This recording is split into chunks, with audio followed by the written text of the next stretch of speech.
Palworld, and I've got it written down as the smug hate controversy. Okay, Rick, I just want to tell you right now off the bat, your opinion, I'm actually putting in high regard for this game, because out of our friend group, I know that you don't lean either way out of pettiness. Yeah. So, I like the game because it is fun. I appreciate that some of the designs look incredibly lifted. Some people are playing this game as quickly and as frantically as possible, thinking that the entire game is going to go away soon. All I can say is the game probably won't go away. Some of the pals might have to be changed for legal reasons. Here's the thing, Rick. I just want to put this on record because we've both said it before, but we haven't said it on the podcast for obvious reasons. If it was anywhere near as egregious, legally speaking, as people like to claim on Twitter or whatever social media they use, you really think Nintendo's going to sleep on it? The fuckers who take down ROM hacks. Yeah, they've not even managed to take down PETA's version of Pokemon, where you actually kill the Pokemon for meat, just like you can in Palworld.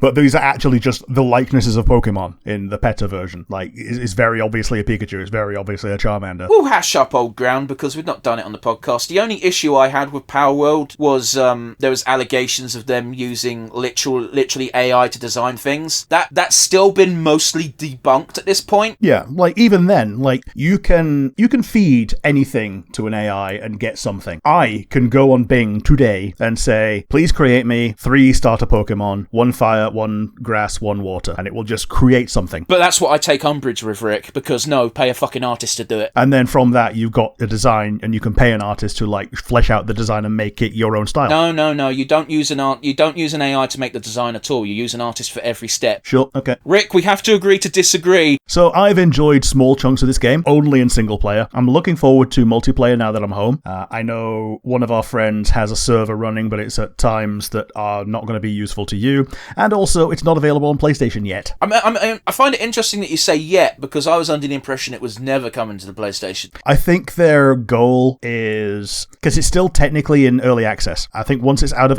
what they're calling early access, that's when they're going to focus on all platforms. So would you recommend this, Rick? I would recommend it to people that are okay with getting 1, maybe 2 weekends worth of game out of the admittedly low price. Yeah, man, I remember when you shared this game, not originally, but like recently, before you went to Australia, and I clicked on it, and I went, it's less than 30 quid, fucking hell. Yeah, so like that's what I say. Like, if you're okay with getting 1, maybe 2 weekends worth out of it, like actual full weekends, not just like a couple of hours each day. If you're doing a couple of hours each day, you probably might get 1 or 2 full weeks out of it, and then just essentially the content slightly trickling dry. But even then, I've not explored the whole map, mostly because I haven't had time. Like the amount to play games and do other things has been limited.